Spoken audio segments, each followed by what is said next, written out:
Esselamu aleykum ve rahmetullahi ve berekatuh. Kıymetli din kardeşlerimiz.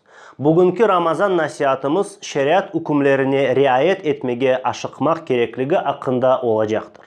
Allahu Teala Kur'an-ı Kerim'in ayetlerinde şöyle buyurdu. Euzu billahi mineşşeytanirracim. Vesari'u ila mağfiretin min rabbikum ve cennetin arduhas semavatu vel ard uiddet lil muttaqin. Rabbinizin bağışlanmasına ve takva sahipleri için hazırlanan genişliği kökler ve yer kadar olan cennetke aşıkınız. İnnemâ kâne kavlel mu'minîne izâ du'u ilallâhi ve rasûlihi liyahkuma beynehum en yekûlû semi'nâ ve ata'nâ ve ulâike humul muflihûn. Ve men yuti'illâhe ve rasûlehu ve yahşallâhe ve yetteqhi fe ulâike humul fâizûn. Aralarında hüküm verilmesi için Allah'a ve Resulüne çağrılganda müminlerin sözü yalnız eşittik ve itaat ettik demektir. İşte asıl necatka, kurtuluşka erişkenler olardır. Kim Allah'a ve Resulüne itaat etse, Allah'tan korkup takvalı olsa işte asıl baht saadetke erişkenler olardır. وَمَا كَانَ لِمُؤْمِنٍ وَلَا مُؤْمِنَةٍ إِذَا قَضَى اللّٰهُ وَرَسُولُهُ أَمْرًا أَنْ يَكُونَ لَهُمُ الْخِيَرَةُ مِنْ أَمْرِهِمْ وَمَنْ يَعْصِ اللّٰهَ وَرَسُولَهُ فَقَدْ ضَلَّ ضَلَالًا مُب۪ينًا. Allah ve Resulü bir işte hüküm bergen vakitte iman etken bir erkek ve kadın öz arzularına göre başka bir şeyini üstün tutmak hakkına sahip değildir. Kim de Allah'a ve Resulüne karşı gelse o apaçık bir sapıklık ile yoldan azgan olur.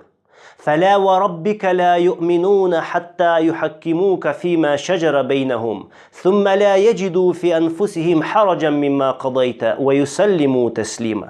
Yok, Rabbine ant olsun ki onlar öz aralarında çıkan anlaşmamazlıklarda seni hakem etmegence, sonra da bergen hükümünden kalplerinde bir sıkıntı ve şüphe duymayıp sana tolunen teslim olmaganca iman etmezler. يا أيها الذين آمنوا قوا أنفسكم وأهليكم نارا وقودها الناس والحجارة عليها ملائكة غلاظ شداد لا يعصون الله ما أمرهم ويفعلون ما يؤمرون. Ey iman etkenler! Özünüzni ve ailenizni yakarlığı insanlar ve taşlar olan ateşten korçalаңыз. O ateşinin üzerinde sert tabiatlı, güçlü Allah onlarga emir etken şeylerge karşı çıkmagan ve emir etilgen şeylerini yapkan melekler var.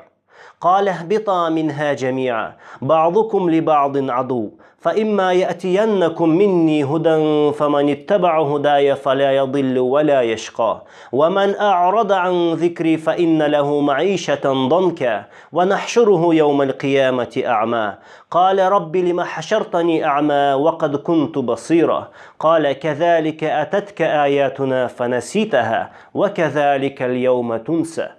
Artık menden bir reber, peygamber veya kitap gelgende kim benim hidayetime uysa o ne doğru yoldan çıkar ne de sefaletke düşüp bahtsız olur. Kim de zikrimden yüz çevirse şüphesiz ki onun için sıkıntılı bir hayat vardır.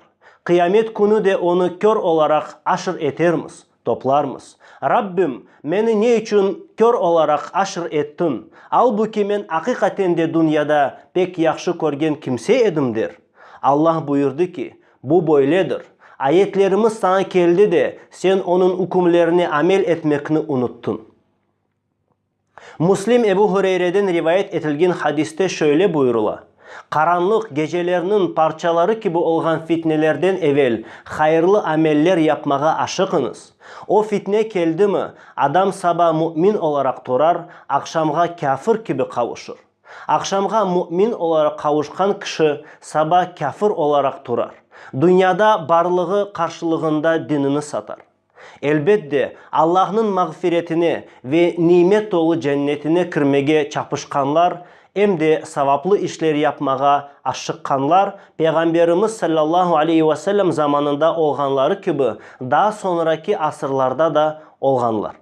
Şimdi de ümmetimiz içinde Allah'ın razılığını kazanmak için özlerini feda etmeye hazır olan nice adamlar ortaya çıkmaktadır. İşte birkaç misal getireyim. Cabir tarafından El-Bukhari ve Müslim'den rivayet edilen bir hadiste şöyle denilir. Bir adam Uhud günü Peygamberimiz sallallahu aleyhi ve sellem'e gelip dedi ki, eğer öldürülsem kayerge gideceğim? Peygamberimiz sallallahu aleyhi ve sellem cennetke gireceğim dedi. O da ise elindeki hurmalarını atıp öldürüleceğine kadar cenkleşti. El-Bukhari Ebu Sarva'dan onun böyle rivayet etkenini getirir. Men Medine'de Peygamber sallallahu aleyhi ve sellem arkasında ikindi namazını kılganda o aman selam verip tez ayakta turdu ve öz karısının evine doğru yol aldı. Onun bu kadar aşıkkanını görgen adamlar ayrette kaldı. O geri kaytkan son ayretlengen adamlarga meseleni böyle anlattı. Men evimizde altından bir parça olganını hatırladım. Bunun için o ibadetime keder etmemesi için onu dağıtmakını emir ettim. Başka bir hadiste şu sözleri şöyle anlatılar. Evimde sadakadan bir parça altın kalgan edi ki, onun evimde kalmasını istemedim. İşte bu Müslümanlar Allah'ın özlerine vacip etken şeylerini yerine getirmeye nasıl aşıkmak gerekliğini gösterir. El-Bukhari Anas ibn Malik'ten onun şöyle aytkanını rivayet etti. Men Ebu Talha el-Ansari'ge, Ebu Ubeyde ibn Cerrah'a ve Ubay ibn Ka'b'a hurmadan yapılgan şarap içeri edim. Apansızdan bir adam gelip şüphesiz içki aram etilgendir dedi. Şundan son Ebu Talha, ey Anas, şu kuplarını al da darmadağın et. Anas men aman turup avanını alıp onlarını tüblerinden urup kırdım. Nihayet onlar parça kesek oldu dedi. El-Bukhari Ayşe anamızdan şöyle aytkanını rivayet etti. Allah birinci muhacir kadınlarga merhamet etsin. Çünkü Allah Teala baş örtülerini omuzlarına kadar koysunlar endirgende, onlar oglüklerini yırtıp onlarla örtündüler. İmam Ahmed Rafi ibn Hadic'den onun şöyle degenini rivayet etti. Biz Resulullah sallallahu aleyhi ve sellem zamanında toprakını kiraga bere edik. Onun 3'te biri, 4'te biri ya da belli bir aşarlık için kiraga bere edik.